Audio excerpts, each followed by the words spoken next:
Hola, hola amigos, bendiciones. Bienvenidos a un nuevo programa de Disrupción Espiritual. Estamos muy contentos de la aceptación que ha tenido el contenido de nuestro canal, que es un canal y es un contenido muy diferente, ya que hablamos de la fe, pero no desde la perspectiva de una sola denominación. De hecho, nuestros invitados constantemente son invitados de diferentes denominaciones de la fe, pero siempre con la intención de aportar un valor espiritual a cada una de las personas que nos ven.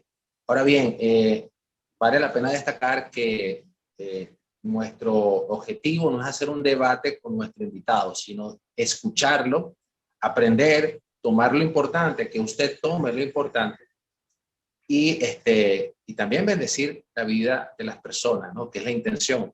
Siempre presentar a un Dios de amor, siempre presentar a un Dios compasivo y un Dios que lo dio todo, incluyendo a su Hijo unigénito, para que podamos alcanzar la bendición celestial. Así que nuevamente, bienvenidos. Y hoy quiero presentarles a un joven que he estado siguiendo, tiene su propio canal en YouTube y lo he visto en varios programas de YouTube, de otros también, otros youtubers, y me pareció importante invitarlo en el día de hoy, así que quiero darle la bienvenida desde Chile a Bastián Ángel. Bienvenido, Bastián, ¿cómo estás? Gracias, Dani, estoy muy bien, muy contento de poder participar de tu programa.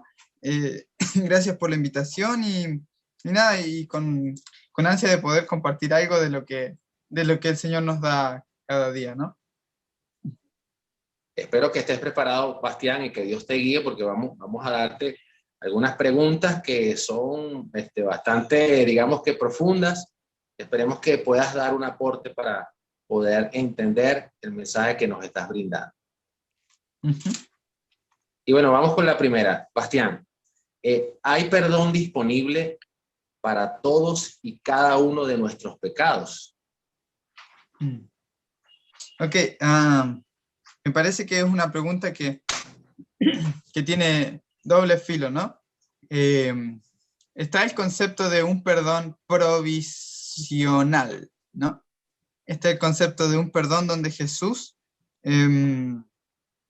perdonó a las personas, proveyó un depósito, por decirlo así, de perdón, del que nosotros podemos acceder si cumplimos ciertos requisitos y condiciones, como confesión de los pecados, arrepentimiento, bautismo, ir a la iglesia, algunos de esos requisitos. Y gracias a esos requisitos, yo día a día tengo que irle pidiendo perdón a Dios para que día a día Dios me vaya perdonando mis pecados. Esa es una de las posturas que hay acerca del perdón de Dios.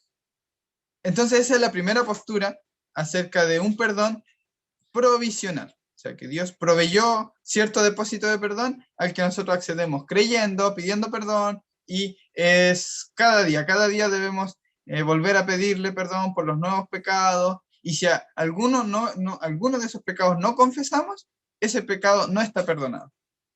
Entonces, esa es una teoría.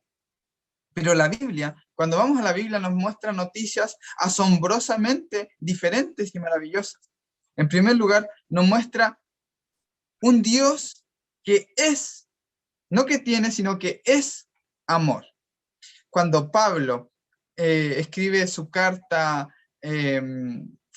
magna o su carta por excelencia acerca del camino mejor y más excelente que es el amor, dice que el amor, si Dios es amor, está hablando de Dios, que el amor no se enoja, no se irrita, no guarda rencor o no guarda registro de lo malo. Entonces, desde esa perspectiva ya tenemos un Dios que no está ni enojado con la humanidad, ni escribiendo ni anotando los pecados de la humanidad, como un policía que está atento y te tiene mala, por decirlo así, te tiene sangre en el ojo y está atento así a ver qué infracción cometes, para estar listo para anotarlo y cobrártelo. Dios no es así. Dios no guarda registro del mal recibido. Por lo que cuando miramos a Jesús, vemos exactamente eso.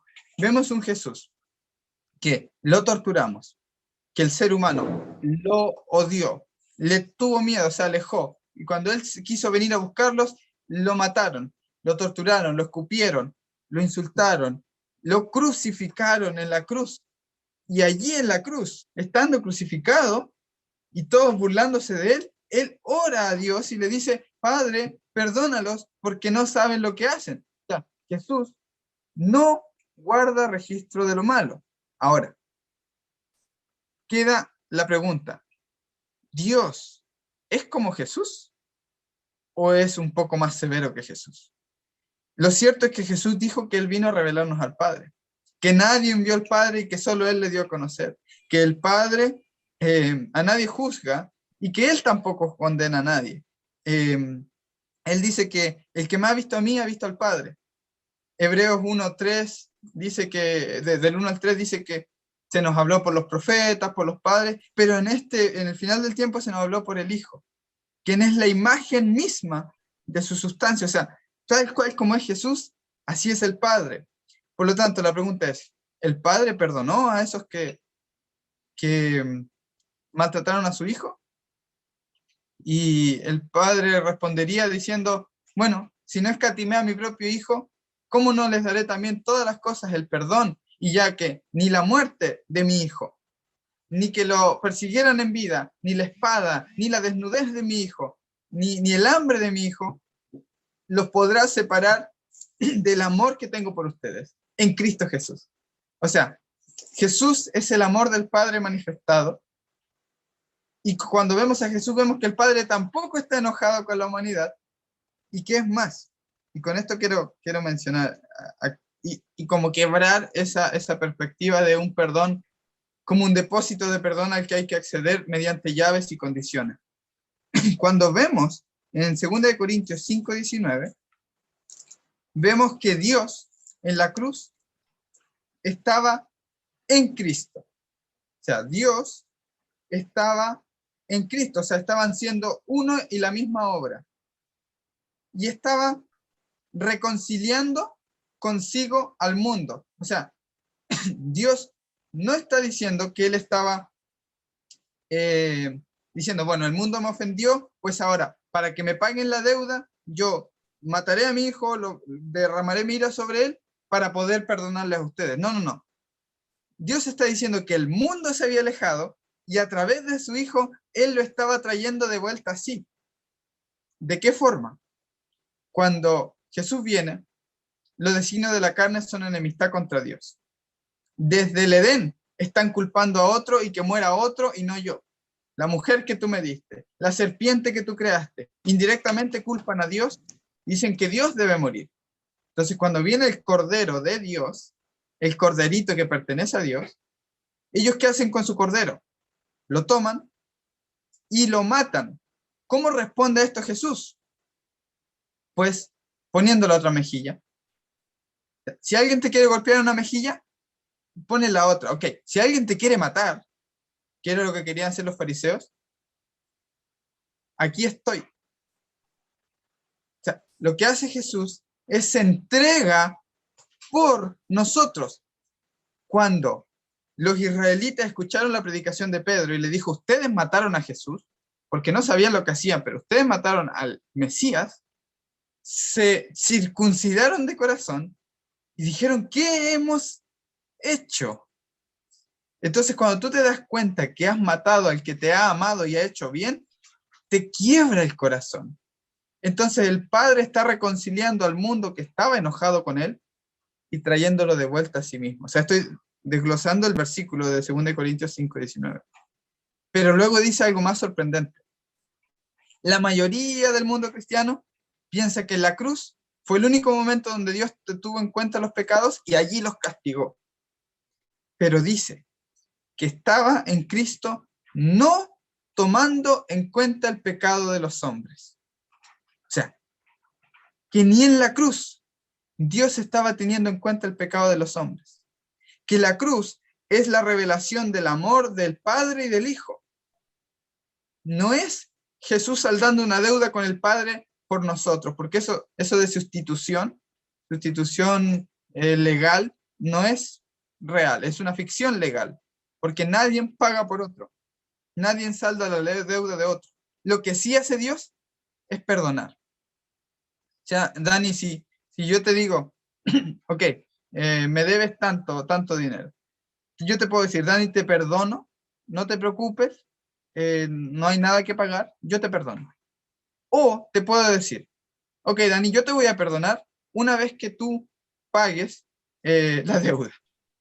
Una vez que tú me devuelvas la deuda, ahí te la perdono. Eso no es perdonar, eso es cobrar. ¿Sí? Entonces, lo que Dios hace es perdonar la deuda. Cristo mismo está demostrando que Dios amaba al mundo y no estaba enojado con el mundo. Por lo que ni siquiera el Padre estaba tomando en cuenta los pecados. Y si no tomó en cuenta esos pecados, si oró por los transgresores, si vino al mundo y perdonó los pecados de todo el mundo, porque eso es lo que dice según Primera de Juan 2, 2, dice, Él es la propiciación. La palabra propiciación tiene un origen pagano, donde el ser humano hace ofrenda o propiciación para que el Dios no se enoje, ¿okay? Para que reconciliarse y hacer las paces con el Dios pagano que está enojado y necesita satisfacer su ira.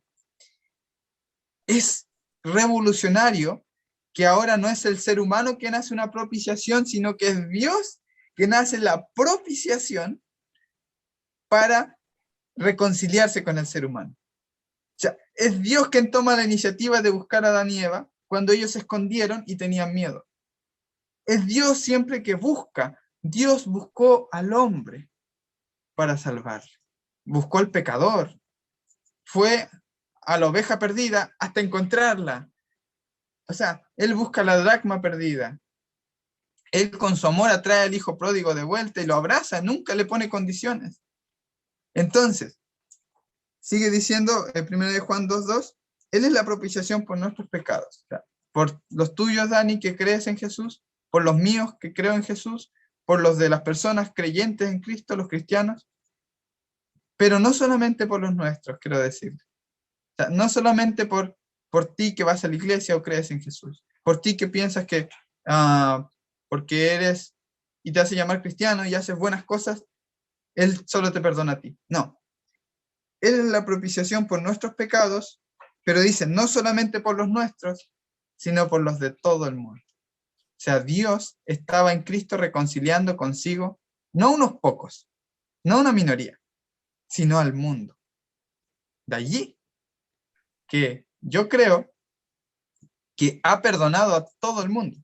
Y no es el único versículo que hay. Podría mencionar muchos más, pero lo cierto es que ha perdonado a todos los seres humanos antes que esto lo supieran. Y tal vez más adelante en la entrevista podemos hablar un poquito de eso.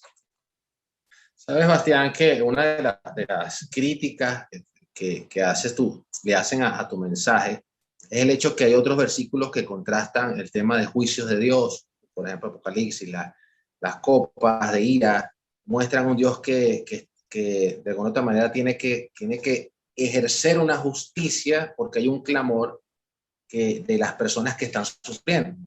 Ejemplo, él le dice a Caín, la sangre de tu hermano clama por justicia. Entonces, básicamente lo que yo he entendido es que los seres creados por Dios le piden a Dios justicia, le piden que ejerza justicia, y él, por ser un Dios justo, porque así como ama al pecador, también ama al que está en paz con él, aunque todos pecamos, eso es evidente, pero hay personas que tienen una vida llena de pureza. Vamos a poner el ejemplo de Abel. Abel fue un joven que lo que se narra en Bereshit, en Génesis, yo hablo mucho de palabras hebreas, porque me gusta estudiar desde el punto de vista hebreo, de conocimiento bíblico. Entonces, en ese principio se habla de un Abel que obedeció y dio una ofrenda grata delante de Dios. Dios de alguna otra manera accedió a esa, con beneplácito, a esa ofrenda. Caín por celo lo mata, como bien sabemos. Y lo primero que dice el padre, ¿dónde está tu hermano? Cuando evidentemente tratando, el padre sabe todo, omnisciente, omnipresente, quería era que Caín entrara en una conciencia de arrepentimiento, porque si no, no le hace un cuestionario Quería que Caín entendiera, mira, sí, me arrepiento, pero no salieron esas palabras de su boca en ese momento. ¿Soy acaso guarda de mi hermano? Y empezó más bien a presentar molestias por este cuestionamiento que Dios le está haciendo. Pero Dios le dice, mira, la sangre de tu hermano clama por justicia, y tiene que hacer justicia. Y de alguna manera hubo un veredicto, bien lo sabemos, está escrito en la Biblia. ¿Qué opinas sobre eso? Contrasta este Dios que debe de hacer justicia, sobre todo porque se lo piden, le piden sus seres creados que haga justicia. ¿Crees que eso anula el planteamiento que tú nos estás trayendo el día de hoy, por ejemplo? Ok, quisiera comentar un poquito sobre lo que tú mencionas de Caín. Fíjate qué interesante fue lo que pasó, porque si bien la sangre de su hermano clama por justicia, ¿qué es lo que hace Dios con Caín? O sea, lo que hace es no matarlo, ¿cierto? No lo mata. Al contrario, le pone una marca para que a él no lo maten. ¿Cómo es eso? Lo protege. Lo protege de otros que sí quisieran hacer justicia por sus propias manos. Exactamente, de otros que quisieran hacer la justicia que es la humana, ¿no? Porque la justicia humana es la que demanda ojo por ojo, diente por diente. La justicia humana es la que demanda yo, si mi enemigo me hace mal, yo devuelvo el mal. Cuando Pablo habla de la venganza de Dios, de dejar lugar a la justicia de Dios, a la ira de Dios, no os venguéis vosotros mismos, dice lo siguiente, o sea, que la ira de Dios viene a ser como lo que él dice en Romanos 12 luego. Si tu enemigo tiene hambre, dale de comer. Si tiene sed, dale de beber. Porque haciendo esto, amontonas ascuas de fuego sobre su cabeza y termina diciendo, no seas vencido por lo malo, o sea, por la violencia, por el engaño, el asesinato, sino vence con el bien el mal. O sea, Jesús, cuando, otra cosa que es lo que mencionábamos, ¿cierto? Cuando Jesús viene, hablamos que el ser humano quiso matarle, y es lo que hizo, y él puso la otra mejilla. Cuando en el Edén, vemos todo desde el Edén, muerte de corderos, un montón de sangre derramada, es el ser humano echándole la culpa a otro o dirigiendo su odio para con Dios hacia su hermano, porque si a uno de estos lo hicisteis, a mí lo hiciste. Ok, Abel mata el cordero, ¿verdad? Mata el cordero. Su corazón se da cuenta de que el que está muriendo es el Mesías venidero y que él le acaba de matar. Su deseo de sangre que había en su corazón, porque todos hemos pecado, es expiado. De esa forma se dan cuenta que he hecho y buscan y son reconciliados con el corazón de amor de Dios. Tienen esa justicia que es la de Cristo, ¿no? Por otro lado, Caín no sacia su sed de sangre, no mata a un cordero, pero ¿a quién sí mata? Se dirige a su hermano y sobre él se desahoga el deseo de derramar sangre. Ante esto Dios hace justicia, pero ¿qué clase de justicia es? Permitiéndole vivir sin que nadie lo mate. Parece ser contradictorio, pero cuando vemos que en las profecías de Isaías que el Mesías traería justicia a las naciones, dice que, luego de esos versículos dice que, por lo tanto, no levantarán más espada nación contra nación, no forjarán espadas para la guerra, sino que forjarán sus espadas en asadones y sus lanzas en arados. O sea, ¿qué está diciendo? Que la justicia que trae Cristo a las naciones es paz, es amor al enemigo, perdón al enemigo. Cuando en Romanos vemos que hay una justicia según la ley y una justicia de acuerdo a la fe. La justicia de acuerdo a la ley condena. La justicia de acuerdo a la ley es el ministerio de piedra, de muerte, de condenación, según de Corintios 3. Pero la justicia según el Espíritu es el ministerio que da vida. La justicia según el Espíritu es la salvación. De hecho, en los profetas está escrito que pronto se dejará ver mi salvación y mi justicia no tardará. O sea, que la justicia de Cristo no es matar al pecador, sino salvar al pecador. De hecho, cuando leemos Romanos 3 está muy claro, dice, a fin de manifestar su justicia por haber pasado por alto los pecados pasados, Romanos 3. O sea, su justicia se manifiesta no en matar al pecador ni castigarlo, sino en perdonarlo. Diríamos, ¿qué clase de justicia es esa? Bueno, es la justicia divina y no la humana, porque en la ira del hombre no obra la justicia de Dios. Ese es un texto bíblico también. Sí, sí, excelente. Fíjate que hay varios temas, ¿no?, que vamos a ir desarrollando. Bastián, una pregunta, ¿no? Bíblicamente es posible comprobar que Dios perdonó completamente el pecado del mundo. Y cuando te hablo de esto, yo no quiero limitar el poder y el efecto cósmico, atemporal, espiritual, disruptivo del sacrificio del Cordero de Cristo. Evidentemente, el Señor pagó por toda la humanidad. ¿Por qué no nos ponemos delante de Dios? No podemos presentarnos. Cada uno, dice la palabra, por cuanto todos hemos pecado, hemos sido destituidos de la gloria de Dios. Pero cuando te hablo de preguntarte si es posible comprobar bíblicamente si Dios perdonó completamente el pecado de la humanidad, te hablo de casos como, por ejemplo, personas que rechazaron el plan de salvación y rechazaron a Cristo, pero pudiera ser, y eso es disruptivo lo que voy a mencionar, porque una cosa es rechazar la forma en la cual otro ser humano te presenta a Cristo, ¿no? Es la realidad. A nosotros se nos presenta Cristo a través de otras personas. Y hay personas que han rechazado al Cristo de la guerra, por ejemplo, que no es ese, el verdadero Cristo, o al Cristo, si no te arrepientes, vas a ir al infierno.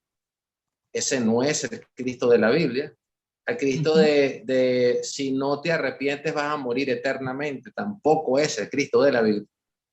Entonces, básicamente, han personas que bajo su convicción dicen, yo a este señor que falleció, que no aceptó a Cristo, yo le presenté a Cristo, pero ¿a qué tipo de Cristo?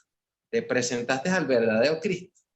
Entonces, bajo esa perspectiva, pudiera perdonar todos los pecados Cristo en base a personas que lo rechazaron, conociendo quizás no todo de él, porque yo creo que cualquier persona que conozca verdaderamente a Cristo no lo va a repetir, no lo va a rechazar, sino lo va a aceptar. Pero pudieras tú, digamos, que aclarar esa inquietud. Ok.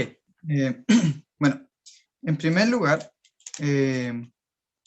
por ejemplo, Cristo, como decía, perdonó a los que estaban crucificándole, se arrepintieron o no.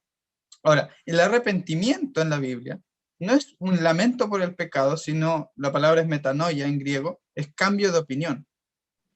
Cuando leemos en Romanos 2:4, esto vemos que es la bondad de Dios la que nos guía al arrepentimiento.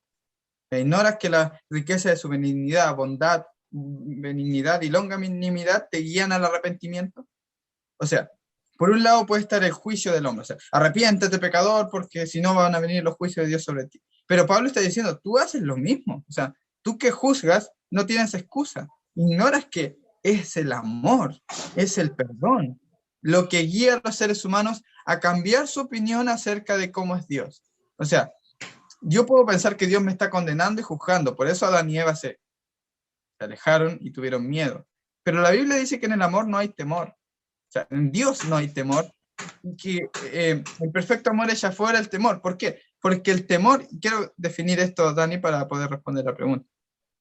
El temor lleva en sí castigo, de donde el que teme, cualquiera que le tenga miedo a Dios, no ha sido perfeccionado en el amor, o no le ha conocido, o no ha visto el amor de Dios. Porque no debería tenerle miedo a un Dios que se hace llamar papito. Cuando ve la palabra Abba, ¿sí? Y Pablo lo relaciona con que no nos ha dado un espíritu de temor para estar otra vez en esclavitud, sino el espíritu que clama, Abba, papito. O sea, a papito no le podemos tener miedo. Porque tú imagínate, el peor padre del mundo posiblemente lo haga, pero un padre siendo malo, como dice Jesús, y vosotros siendo malos, sabéis dar buena dádiva a sus hijos, cuánto más vuestro Padre Celestial.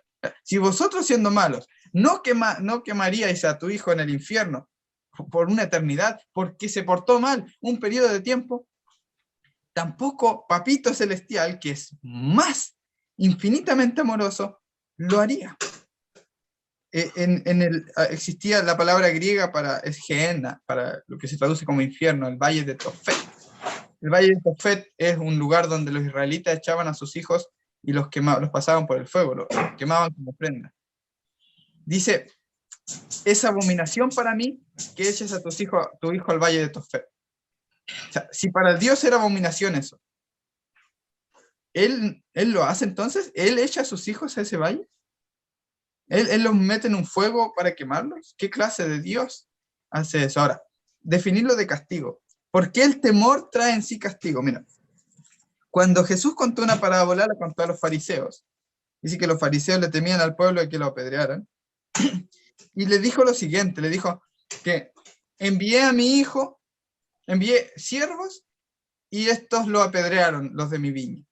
Envié otro siervo y los maltrataron. Pero envié a mi hijo y dijeron, este es el heredero, matémoslo. Y eso fue lo que pasó, o sea, fue enviado Jesús y lo mataron.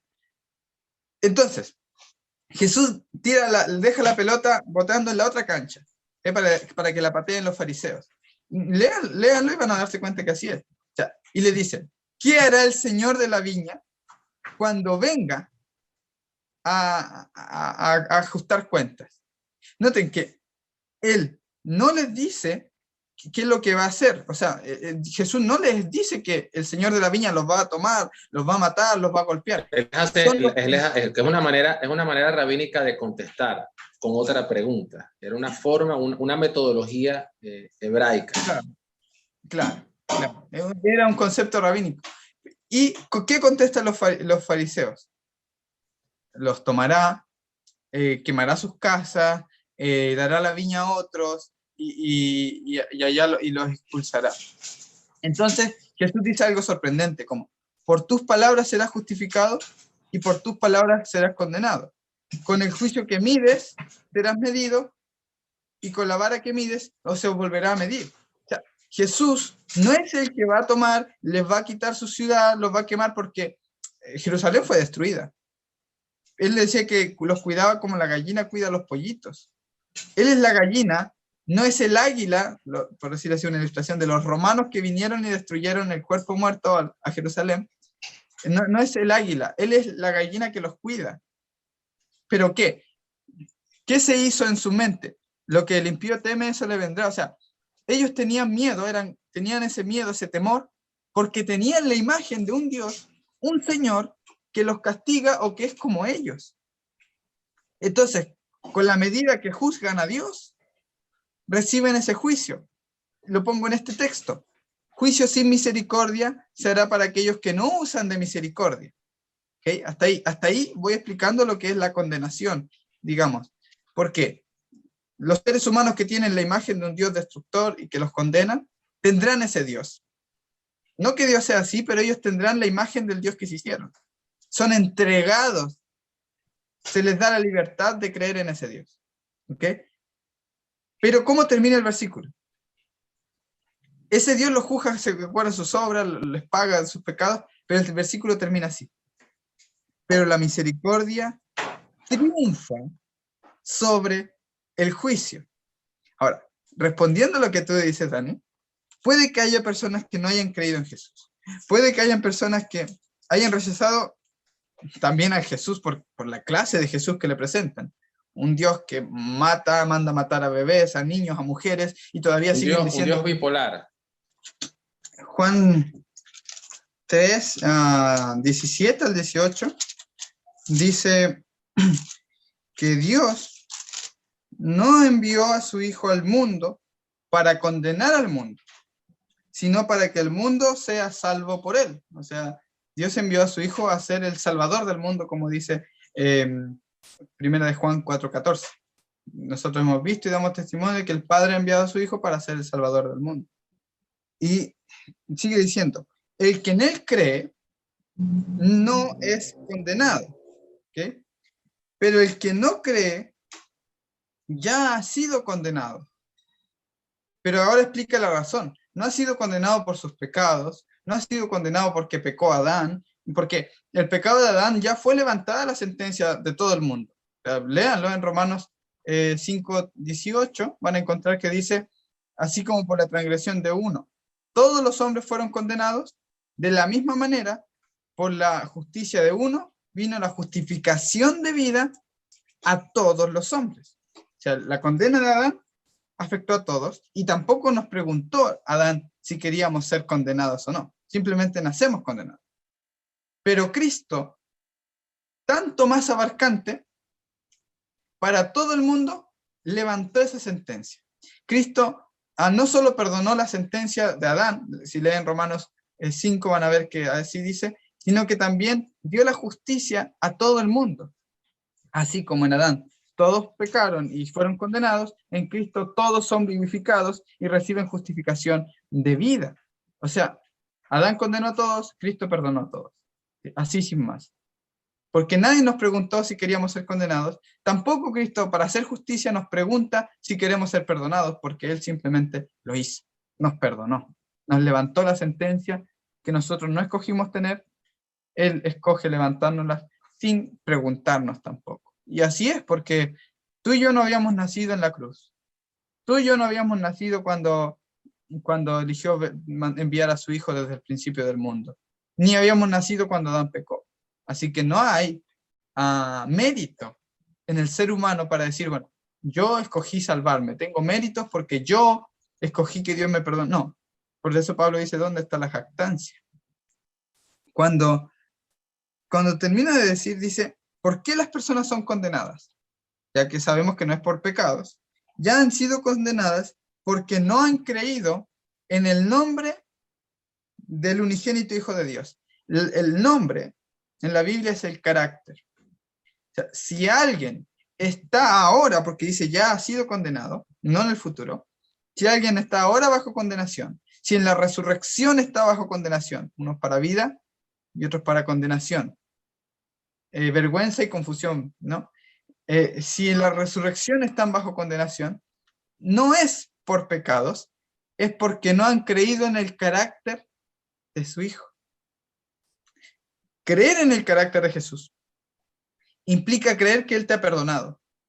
Implica descansar en un amor de un Padre que te ama infinitamente y que su misericordia es para siempre. No creer en ese Dios implica tú ponerte la soga al cuello. Implica, como los fariseos, tú darte la sentencia a ti mismo. Una pausa, Bastián. Eso me indica lo siguiente, ¿no? Hay personas que hoy predican el Evangelio. Por ejemplo, ese Dios de la justicia, mira, tiene que hacer justicia, que todavía no conocen realmente el carácter de Cristo, porque si no, no pregonaran a ese Dios, ¿cierto? Uh-huh. Claro, y sobre muchos de ellos que se llaman ministros de condenación, lo llama Pablo, ministros de condenación, no de justificación, dice que sobre ellos será juicio sin misericordia porque ellos, como los fariseos, no permitían la misericordia, preferían los sacrificios, preferían la paga del pecado, debe ser la muerte, pero sí, es la paga del pecado, el salario que da el pecado, pero el regalo de Jesucristo es vida eterna. O sea, el pecado no viene de Dios, ni la muerte viene de Dios. Lo que sí viene como regalo, no como salario, no como paga por nuestro trabajo, es la vida eterna, es un regalo de Dios. Entonces los fariseos... Sí. Te hago una pregunta, Bastián, allí. Voy a hacerte algunas preguntas allí en énfasis, porque es un tema bastante complejo. Tienes que tenernos paciencia para poderte entender. Y ahora te sumo ahora a esta parte, sobre todo desde el plano espiritual. Génesis dice que una tercera parte de los ángeles del cielo fueron arrojados a la tierra. Y mi pregunta es, bueno, la Biblia dice eso. Mi pregunta es, desde el punto de vista de los ángeles que están aquí, ¿cómo sería, digamos que Jesús hace este perdón toda la humanidad? Desde el punto de vista angelical, ¿tienes alguna conclusión sobre ellos que también fueron exiliados de un espacio espiritual donde estaban y fueron arrojados a esta atmósfera, a este universo que tiene limitaciones, tiene espacio, tiempo, evidentemente, en donde ellos habitaban anteriormente, eran lugares donde el tiempo no existía, ¿no? Ahora fueron arrojados aquí y están aquí. ¿Qué opinión puedes brindar sobre ellos con respecto a Cristo? Vamos a colocar a Cristo al frente siempre, ¿no? Ok, bueno. Para esto podemos responderlo con el siguiente versículo, pero antes quiero decir algo. Judas y Pedro dicen que Dios entregó a estos ángeles que pecaron, se rebelaron, a prisiones de oscuridad. La palabra entregó significa darles la libertad. O sea, no es que Dios los tomó y los arrojó. La palabra no es que los arrojó, sino que los entregó a prisiones de oscuridad. ¿Por qué? ¿Qué son estas prisiones de oscuridad? Y ya lo vamos a ver en un instante, porque hablan cuando Pedro lo habla en un sentido espiritual. Por ejemplo, cielos nuevos y tierra nueva donde mora la justicia, que son quemados los elementos o los rudimentos, y la palabra elemento, rudimento, solo aparece 7 veces en la Biblia, y siempre se utiliza la palabra griega como los rudimentos, tales cosas como no toques, no bebas, no uses, o guardáis los meses, los días, las fiestas, y otra vez volvéis a someterlo a los viejos rudimentos, elementos.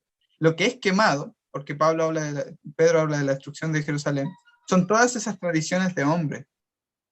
O sea, estos están usando un lenguaje espiritual definitivamente, y lo vamos a ver en un segundo.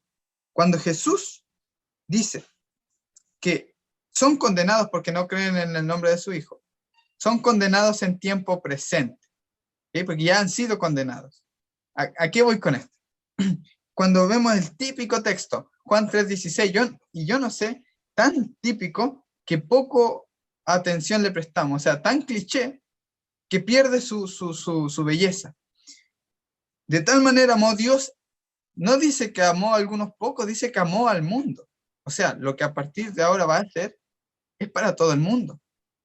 Amó al mundo que ha dado, ha regalado, nos ha entregado como regalo a un hijo unigénito, para que todo aquel que en él cree, tiempo presente, el que está creyendo ahora, en el griego es un presente continuo, todo aquel que ahora cree en él, no se pierda, y atención porque la palabra es apolumi, tiempo presente continuo, no esté perdido o no permanezca perdido, sino que tenga vida eterna.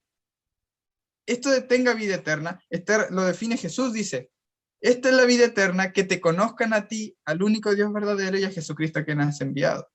Juan 17:3. Así que, ¿cómo se leería este versículo? Que hay personas que ahora creen, le están conociendo y están disfrutando hoy de la vida eterna, de tener a Jesucristo, al Hijo de Dios en sus corazones, el regalo. Otros están, no que se van a perder, sino que están en presente continuo, apolumi, ahora perdidos. ¿Sabes? Esto aparece en Lucas, esta palabra apolumi, es el libro que más lo tiene, Lucas.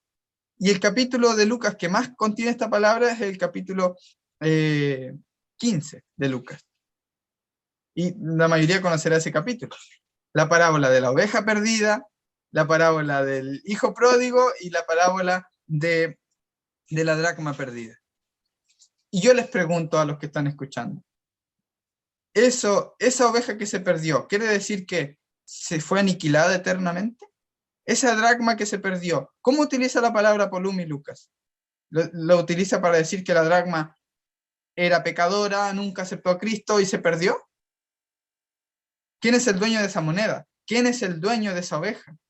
¿Qué hace ese pastor por la oveja? El hijo pródigo se fue, vivió perdidamente, se había perdido, había muerto, pero ¿qué dice? ¿Cómo termina la parábola? Ahora ha revivido. Se había perdido, pero ha sido encontrado. El pastor va a la oveja hasta que la encuentra y la trae gozoso de vuelta. La dracma tiene 10 dracmas, le falta una. ¿Con cuántas se queda al final de la parábola? Las tiene todas, porque es suya. ¿Por qué? Tal vez a ti no te importe que tu hermano se pierda por ser pecador, pero a Dios sí. Sí, porque Me él refiero lo a... ama, él lo creó, ¿no? Claro, claro, como dice el Dani, si Él lo creó, Dios no hizo una chatarra, no hizo algo para desperdiciarse. Dios cuando te creó porque sabía que te amaba, sabía que te creó para ser su hijo. Y Él no está satisfecho, digamos, cuando Jesús ve el fruto de la aflicción de su alma, cuando por el gozo delante de Él sufre la cruz, no lo sufre para, para tener una parte de su herencia. Él sufre y está gozoso y al final está satisfecho porque tiene a todos sus hijos de vuelta. Si le faltara uno, no estaría satisfecho. Entonces, la palabra perdido en Juan 3:16 es que tú puedes estar perdido ahora, pero no significa que estás destruido, sino que solo significa que tienes que ser encontrado. Con ese contexto en mente, cuando leemos, porque todo aquel que hace lo malo aborrece la luz y no viene a la luz para que sus obras no sean reprendidas. ¿Okay? El 19 dice, y esta es la condenación. Fíjate, que todos dicen, la condenación es el lago de fuego, es el crujir de dientes. Bueno, el crujir de dientes, el estar afuera en la oscuridad. Vamos a ver qué es la condenación. Esta es la condenación, que la luz vino al mundo y los hombres amaron más las tinieblas que la luz porque sus obras eran malas. Ahora, Juan está diciendo esto en el libro de Juan, está citando a Jesús. Cuando vemos que Juan viene a definir qué es la luz y qué son las tinieblas, en primera de Juan, en segunda de Juan también menciona y dice lo siguiente, dice que el que aborrece a su hermano está en tinieblas, tiempo presente, ahora, y no sabe dónde va porque las tinieblas le han cegado los ojos. Pero el que ama a su hermano está en la luz porque Dios es luz y en él no hay tinieblas. No hay tropiezo en él porque ama a su hermano. O sea, ¿qué está diciendo Jesús? Jesús dice que si hoy nosotros estamos aborreciendo a nuestro hermano, no estamos perdonando, odiando a nuestro hermano, no estamos creyendo ni en su carácter y estamos perdidos, que estamos viviendo en oscuridad y en tinieblas, ya estamos en condenación, ya hemos sido condenados. Pero quien cree en su carácter, quien, porque mucho se le perdona, también puede amar mucho, ama a su hermano, porque ha sabido que Dios le ha perdonado todos sus pecados, puede perdonar a su hermano como Cristo le perdonó a él, y está caminando en luz. Y como camina en luz, está viviendo la vida eterna. Ahora. Así que Juan 3 no habla de un futuro, sino habla de cómo estamos viviendo ahora. Nicodemo estaba con Jesús hablando en la oscuridad y Jesús le estaba hablando a Nicodemo. Nicodemo era un fariseo. Entonces, todo eso implica que aunque podemos ser condenados, estar condenados y ser condenados en la resurrección, levantarnos y odiar a mi hermano, porque el hijo mayor de la parábola del hijo pródigo es el que estaba en condenación. Estaba en condenación porque aborrecía a su hermano, ¿recuerdas? Tu hijo, que ha desperdiciado los bienes, y ahora tú le perdonas así como así, no. Entonces se aleja de la fiesta y no quiere entrar, está afuera crujiendo los dientes, está afuera enojado y no quiere entrar. El padre sale a hablar con él, no para decirle, hijo, bueno, tú te quedas en la oscuridad, aquí te quedas, sale para conversar con él y reconciliar al hijo pródigo con el hermano mayor. Esa es la reconciliación del mundo, el ministerio de Dios para reconciliar consigo al mundo. Reconciliar Sebastián, consigo todo. eso que comentas, ¿cómo lo interpretas en los eventos proféticos? ¿En qué momento, supongamos, para entenderte un poco, ¿no? Supongamos que estas personas, este hermano mayor que está molesto, que de alguna otra manera no ha entendido el camino, la guianza espiritual en Cristo, ¿cómo él retornaría a los pies del Padre?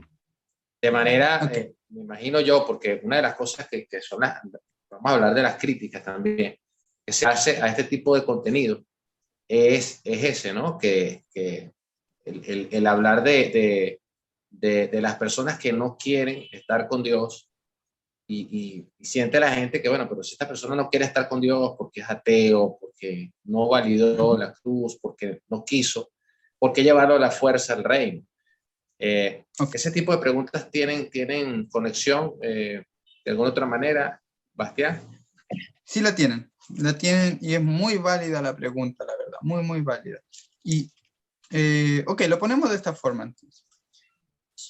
Jesús dijo, muchos primeros serán postreros y muchos postreros serán primeros. Y en ese contexto le dice a los fariseos, por ejemplo, las prostitutas, los ladrones van delante de vosotros al reino de los cielos. ¿Qué quiere decir que van delante? O sea, entendamos las palabras, primeros, postreros, postreros, primeros. No quiere decir que alguno se quede afuera, pero sí dice que unos entran primero antes que otros. ¿Ok? O sea, Jesús no está diciendo, cuando le preguntan, ¿son pocos los que se salvan? Entonces él habla de la puerta estrecha, pero termina diciendo, muchos postreros serán primeros y primeros serán postreros. No está diciendo que son pocos los que se salvan. Solo dice que algunos entran antes de la salvación y otros después. ¿Cómo es la cosa? Entonces, imagínense ustedes, que tal vez quien está escuchando y no está de acuerdo con esto. Supongo que no estaría tan contento alguien que ha servido toda su vida como el hijo mayor a Dios. Tal vez si le ha conocido, de seguro que estaría contento. Y yo creo que muchos de ustedes sí anhelan y aman a su hermano y quieren que esté restaurado finalmente. Pero imaginen a alguien que le sirvió toda su vida a Dios y nunca dejó de ir a la iglesia, siempre estuvo allí, y ok, Dios lo salva. Digamos, le da el denario al final del día. Pero viene uno que ha trabajado solamente esa última parte del día. Y supongamos que este último es Hitler. Que al final, cuando Dios resucita a todos, Él dice, yo quiero aceptar a Cristo. Sé que soy el peor de todos, pero se supone que a eso vino a salvar. Vino a Cristo a salvar a los pecadores, de los cuales yo soy el primero. Bueno, yo necesito esa salvación. Y Cristo lo abraza y lo perdona y le dice, mi hijo había muerto, se había perdido y ha sido encontrado. Y lo recibe. Entonces va llegando el religioso y dice, ¿cómo? Yo le serví toda mi vida y este viene a ser perdonado, igual que yo. Y va donde el dueño de la viña, estoy transportándolo a la parábola que cuenta Jesús, que termina diciendo, muchos postreros serán primeros y primeros postreros. Y va donde él y le reclama, ¿por qué este que trabajó solo una parte del día recibe lo mismo que nosotros? Jesús le dice, yo no concerté contigo un denario, digamos la vida eterna, no concerté contigo lo que es justo, un día de trabajo. Y le dice, ¿tienes tú envidia de que yo soy bueno? O sea, vienen a criticar a Dios por lo bueno que es. Como cuando Jonás se enoja porque el gusano, ¿no? Le come la calabaza, es una imagen del gusano que nunca muere, ¿no? Es como el rechinar de dientes, es como la imagen de ese fuego que arde, que consume las obras humanas, que, como dice 1 Corintios 3. Te hago Entonces, un énfasis ahí, Bastián, discúlpame, sobre todo con el tema que acabas de comentar, porque se me va a ir la idea y dale. seguro que voy a contestar, voy a preguntar algo que también se están haciendo algunas personas que están viendo el video. Por ejemplo, vamos a poner este caso que tú también colocaste de Adolfo Hitler, ¿no? Adolfo Hitler supuestamente se suicidó en una caverna, en una cueva, algo que ellos hicieron como para antibomba, con su mujer, Eva Brown, creo que se llama. Ahora te hago una pregunta. ¿Cuándo, en qué momento tú crees que pueda ver, por ejemplo, este caso de Adolfo Hitler, ya está muerto, dice la palabra, los muertos nada saben, el espíritu va al Padre que lo dio, pero ¿en qué momento tú crees que pueda haber, en el caso utópico de Adolfo Hitler, un arrepentimiento si ya en vida no lo logró? O sea, ¿tú crees que en el acontecimiento de los muertos en Cristo resucitarán primero? Así que resucitan primero, hay un postrero. Y evidentemente ese postrero son personas que no aceptaron a Jesucristo como su Salvador. El común denominador de las personas cristianas, sobre todo los que creen en un juicio, dicen que, bueno, los postreros van a ver a Cristo, pero se van a quedar. Ok, claro, claro. Y ahí salen las dos ramas, uno infierno eterno, otro muerte eterna. En ese espacio, ¿tú crees que se le va a predicar y va a tener el pecador oportunidad de arrepentimiento en esa segunda resurrección, por ejemplo? Ok, es un caso porque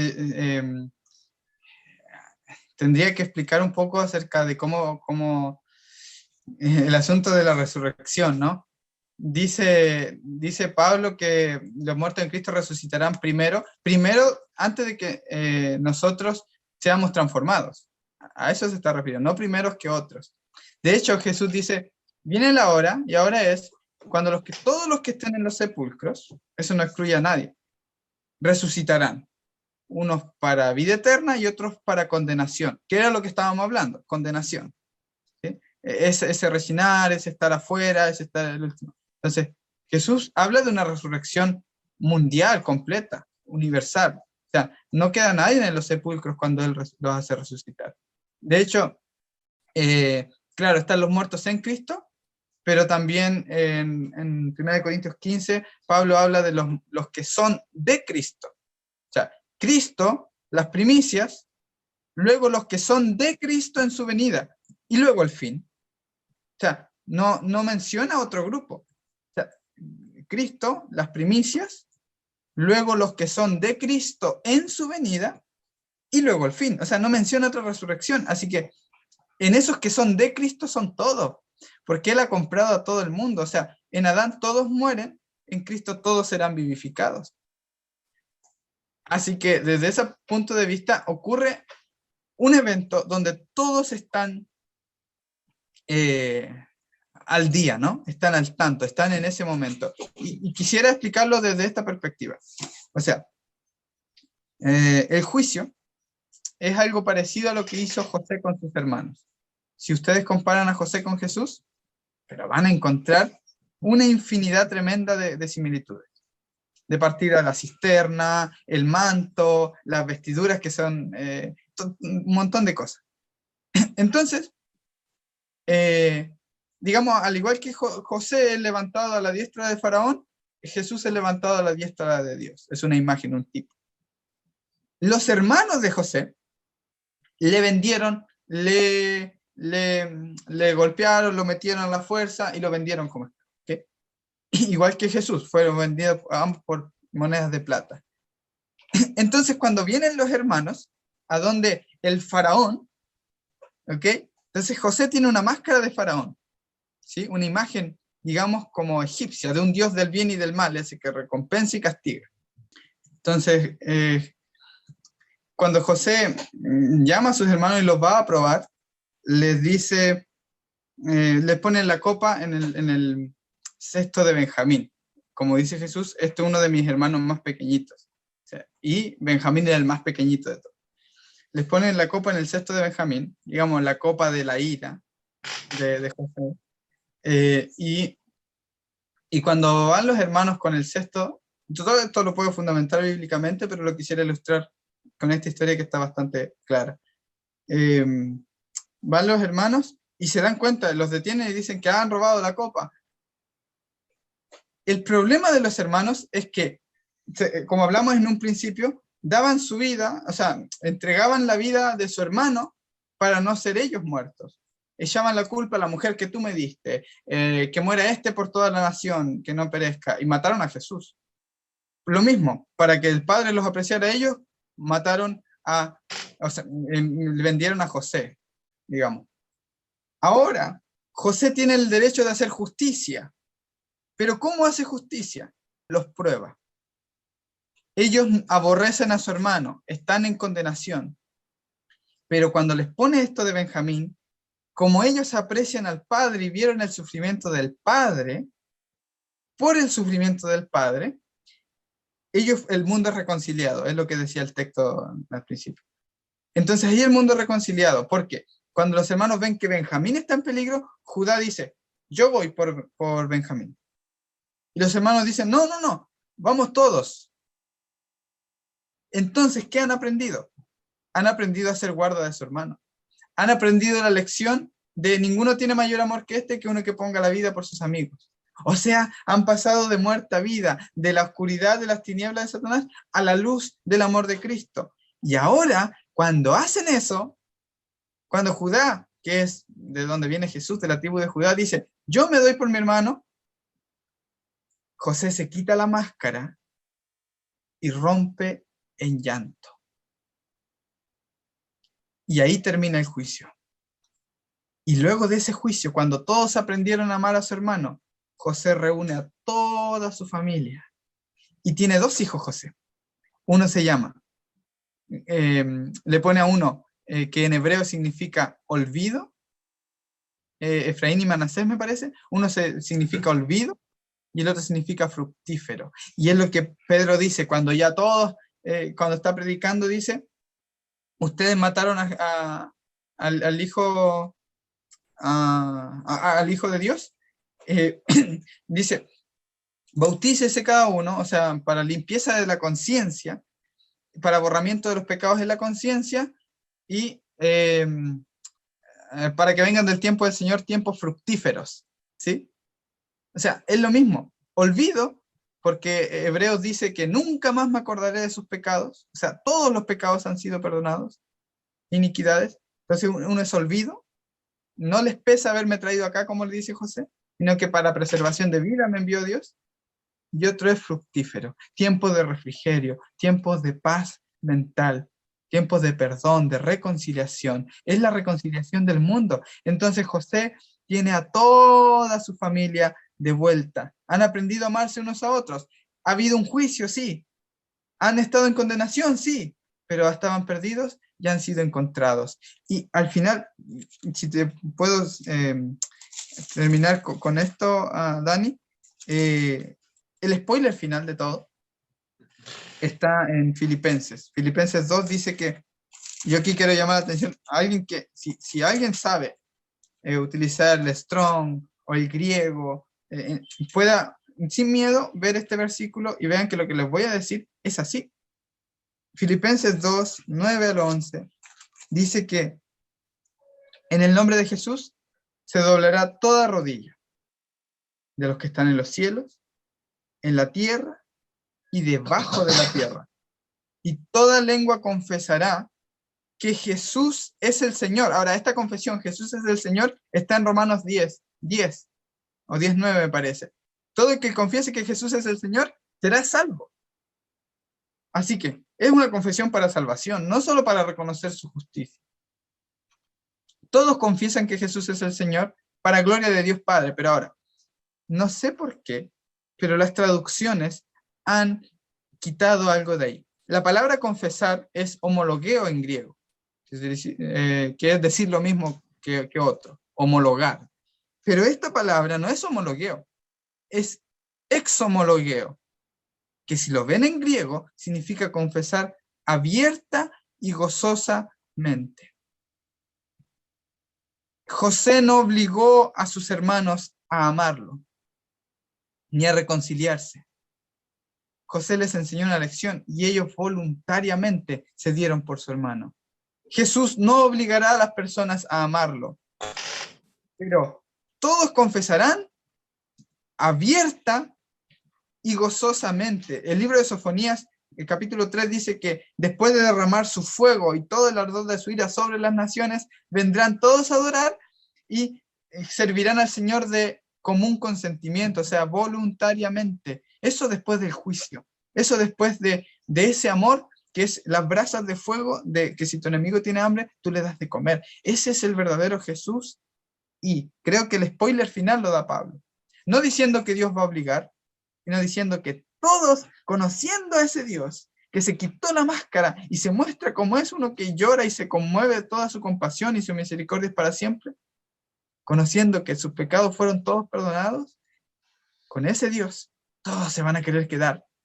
Por eso confiesan abierta y gozosamente. Y pueden verificar ese versículo, vayan, revísenlo, que yo lo que les estoy diciendo, esa palabra es así, confiesan todos y abierta y gozosamente. Así que, por eso yo lo creo, porque hay un spoiler, porque si no lo hubiera, pues tal vez lo dudaría. Pero está ese versículo y muchos más que dicen que Jesús es el Salvador del mundo, que quiere que todos sean salvos, que todos vengan al conocimiento de la verdad, que es el Salvador de los creyentes, especialmente de los creyentes, pero también de todos los hombres. Que la gracia de Dios se manifestó para la salvación de todos los hombres, está en Tito, que Él vino al mundo a buscar y a salvar lo que se había perdido, a salvar al mundo, no a condenar al mundo. Eso es lo que yo pienso acerca del perdón de Cristo. Sí, Bastián. Bueno, una última pregunta. El programa ha estado muy interesante, recordando que aquí se respetan todos los pensamientos de los entrevistados, porque esto no es un debate, es escuchar y retener lo importante. Te hago una pregunta con respecto, hay organizaciones, esta se la dice también a Natanael, hay organizaciones como Creciendo en Gracia, donde ellos creen, en base a Pablo, que hablan de salvo siempre salvo, es el mensaje que ellos manejan. Entonces ellos consumen droga, fuman, beben, tienen orgía, XY, todo lo que no está bien desde el punto de vista bíblico. Ellos hacen todo eso y ellos dicen, nada, somos salvos por gracia. Y bueno, fue una corriente, empezó su líder, José Luis Jesús Miranda, y ellos se tatuaban el 666 y bueno, luego su líder falleció, creo que quedó la esposa, creo que reinventaron esa organización, pero lo cierto es que ellos tienen una perspectiva que Dios va a salvarlos a todos y por eso ellos hacen, bueno, lo que ellos quieran hacer. ¿No sientes un poco de temor quizás las personas que pudieran seguir tu mensaje vayan hacia ese lado, ¿no? De decir, bueno, mira, como Dios me va a salvar, yo voy a hacer mi vida loca y igual al final Cristo va a aceptarme, ¿no? ¿No crees que eso afecte a la vida o el juicio moral de una persona creyente, por ejemplo? Ok, uno de los principios con los que comenzó este mensaje fue no servir a Dios por miedo al castigo, ¿cierto? No servirle a Él por el temor al castigo, porque eso sería la ciencia del bien y del mal, recompensa y castigo. Pero, por otro lado, como está la recompensa, tampoco servir a Dios por interés de la recompensa. Por lo que nosotros no presentamos la salvación como algo, nosotros presentamos la reconciliación de todas las cosas, o sea, que finalmente todos podrán reconciliarse. Pero no presentamos la salvación como algo en el futuro. Sí, como decía, que el que cree en Él tiene vida eterna en tiempo presente. O sea, conociendo a Dios es la salvación. O sea, y uno puede entrar ahora o puede entrar más tarde. Personas están esclavas en pecado y van a entrar más tarde. Pero el hecho de ver la gracia de Dios tan abundante no da poder al pecado, sino sobrepuja sobre el pecado. Digamos, Pablo fue acusado de predicar gracia, libertinaje. Entonces él respondía, la gracia, el pecado no se enseñoreará de vosotros porque no estáis bajo la ley, bajo eso, no hagas esto, no hagas esto otro, sino bajo la gracia. Digámoslo así, Jesús nunca condenó a María. Y si bien le dijo no peques más, ella pecó varias veces más, o sea, volvió a pecar, volvió a caer. ¿Y qué fue lo que hizo romper en lágrimas a María y transformar su corazón? Fue que una vez y una y otra vez, Jesús la seguía perdonando, amando y no condenando. Lo que causó que Jesús dijera de ella y que este evangelio se predicaría en todo el mundo, la historia de ella, que al que mucho le ha sido perdonado, mucho ama. Es decir, la gracia de Dios, la bondad de Dios es lo único que nos guía al arrepentimiento. El hecho de que Él te perdone una y otra vez es lo que te lleva a querer nunca más querer ofenderle, nunca más hacer algo que le lastime. Y si caes, Él siempre va a estar ahí para ti. Es muy diferente a decir, bueno, a mí no me importa, porque ellos, ¿en qué ponen la vista? En la salvación, en la recompensa. Es muy diferente en poner la vista en Jesús, quien es el galardón, quien es la recompensa. Y eso que lo podemos tener aquí, hoy. Porque al final del día, todos vamos a tener un denario.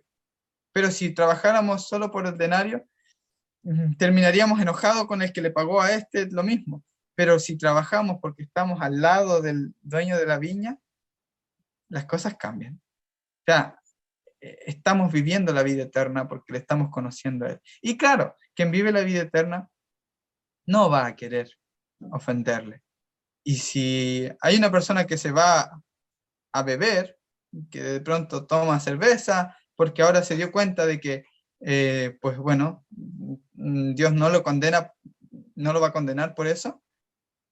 Quiero decir que si lo hace, simplemente está partiendo del punto en el que estaba.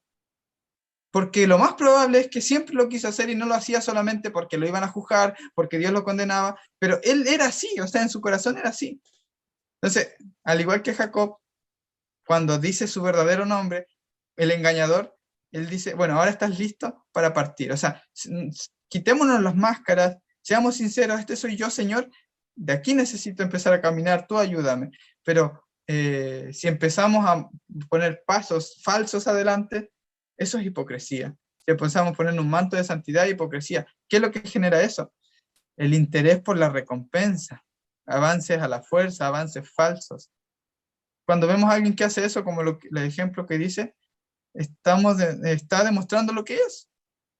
Cada quien camina a su tiempo, pero lo cierto es que la gracia de Dios no fortalece el pecado, que de hecho la ley, el poder del pecado es la ley. La gracia de Dios acaba con el pecado. Allí donde reinó el pecado, reinará la gracia. O sea, el perdón no te hace más pecador, incluso te hace menos, con menos tendencia a seguir pecando. Eso es lo que puedo decir sobre Una de las ese tema. cosas que entendí al final es que, bueno, básicamente tener una relación con el Padre, más que una religión, una relación te hace conocerlo a Él, conocer al Padre a través del Hijo, Padre amoroso y un Padre que desea lo mejor para sus hijos. ¿Cómo yo voy a, cuando lo amo, lo reconozco, y bueno, pero cómo yo voy a seguir en estas transgresiones? Si yo amo a mi Padre y veo el plan de salvación que tiene para mí, que lo que me está brindando, entonces yo entrego mi vida, Señor, hay cosas que yo necesito cambiar y ayúdame a cambiarlas, pero voy a vivir una vida lejos de ser perfecta, pero una vida en Cristo, ¿no? Una vida que va a bendecirme y va a ayudarme a salir de mis vacíos. Que cada vez que consumamos un pecado, hay un vacío. Y los que Claro, hemos pecado, incluyéndome, sabemos que es así. Y es por eso que claro. necesitamos a Cristo todos los días de nuestra vida. Bastián, un último mensaje y bueno, primeramente quiero agradecerte, fue un poco quizás rudo con las preguntas, pero básicamente quiero también de alguna otra manera presentar a las personas que nos ven las diferentes posturas.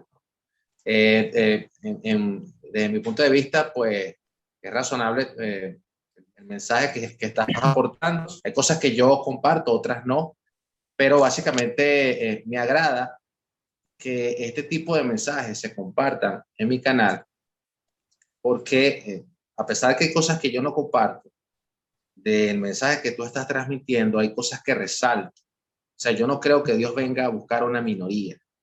Yo no creo que Dios sea una mezcla de Stalin, Adolfo Hitler y otro dictador que vayan a hacer un exterminio global del 80-70% de la humanidad, que por razones humanas incluso, a personas que se les presentó un evangelio, pero no quisieron hacerlo, pues no aceptaron a Cristo como su único suficiente Salvador. Por ejemplo, el pueblo de Israel. Lo comentaba en un programa con Natanael. ¿Cuántos exilios recibió el pueblo de Israel a naciones extremadamente paganas, como por ejemplo Egipto y Babilonia? Y era una dualidad en el cual el Eterno quería que su pueblo santo presentara su Dios santo a través de su testimonio, a través de su vivencia. Para eso fueron los exilios, para eso eran las diásporas del pueblo de Israel, para dar testimonio. Y está pasando lo mismo a los cristianos. Nosotros necesitamos predicar un Dios de amor, no un Dios de la guerra. Entonces, eso yo lo resalto. Hay cosas que yo no comparto, Bastián, pero resalto que Dios no vino a buscar una minoría. Yo creo que Dios, y sería minimizar el sacrificio del Hijo de Dios, 100% hombre, 100% Dios, se humanizó, vivió entre nosotros y entregó su vida por cada uno de nosotros, sin distinción de credos, sin distinción de rangos, lo hizo por todos nosotros. Yo creo que debe de despertarse ese amor, por ejemplo, en los que adversan tu mensaje, que es respetable esa postura, pero que el contraste de lo que ellos ofrecen es un Dios que va a rescatar a un remanente que es como que nada más lo agarra en una mano, y no es el plan de Dios el venir nada más a buscar un grupo selecto. ¿Selecto por qué? Por su perfección, una vida perfecta. ¿Hay alguien perfecto de los que están viendo este video? ¿Hay alguien perfecto? Y la palabra perfección se ha modificado muchísimo, porque cuando dice ser perfectos como vuestro Padre es perfecto, estoy seguro que Jesús estaba buscando es ser dedicado a Dios, buscar a Dios, buscar la santidad es dedicarse, es estar allí, mira, entender, ahora mis ojos ven, hacerlo como tú lo dijiste con María Magdalena, una mujer que pecó varias veces y fue encontrada en adulterio, y aún así Dios no la rechazó, y al final ella, amando a Dios de una manera maravillosa, tuvo el privilegio de verlo en la resurrección. Básicamente eso es algo que yo resalto de esta agradable conversación. Y nada, Bastián, danos tu aporte final para finalizar este exitoso programa. No, gracias a ti, Dani. Y como tú dices, de hecho ahí viene diciendo, sed pues perfecto. Diciendo ese pues, apuntando a lo que venía diciendo atrás, y que es que vuestro Padre hace salir su sol sobre justos e injustos, sobre buenos y malos, que es bueno para con ingratos y pecadores. O sea, en ese sentido, parezcámonos a Él, seamos hijos de nuestro Padre que está en los cielos. Y bueno, nada, como aporte final, agradecerte, Dani, por poder escuchar sin un espíritu bélico, que seamos hijos de ese Padre. Como te dije en un principio, antes de empezar la entrevista, este no es un programa de celotes. Sí, sí. Es una de aportes, y eso está claro en las personas que siguen el canal, se dan cuenta que he entrevistado a personas, no es un canal para una sola denominación, para una sola orquesta, sino para todos los hijos de Dios que puedan presentar un aporte, y es usted, apreciado amigo, que tiene que sentarse y discernir en todo lo que estamos hablando, porque el programa no se diseñó para imponer dogmas, sino para que usted tuviera y recogiera lo que quizás necesita para su vida espiritual, para corregir ciertas cosas en Cristo y avanzar la vida, pues. Entonces, sí, como te decía, si nuestra centralidad de ambos está en Cristo, para mí estamos en la misma plataforma. Si nuestra centralidad está en escuchar como bereano, analizar, ver si las cosas que se dicen son así, para mí estamos en la misma plataforma, Dani, a pesar de que por ahí teorías e ideas pueden ser diferentes, y Cristo es lo principal, pues listo. Somos uno en Cristo. Así Ajá. es. Gracias, Bastián. Ajá, adelante. Un último comentario, Dani. Si las personas, bueno, tenemos un canal en YouTube donde en una hora no alcanzamos a explicar todo. Si a alguien le interesa más sobre esto, pues ahí está el canal Bastián Ángel.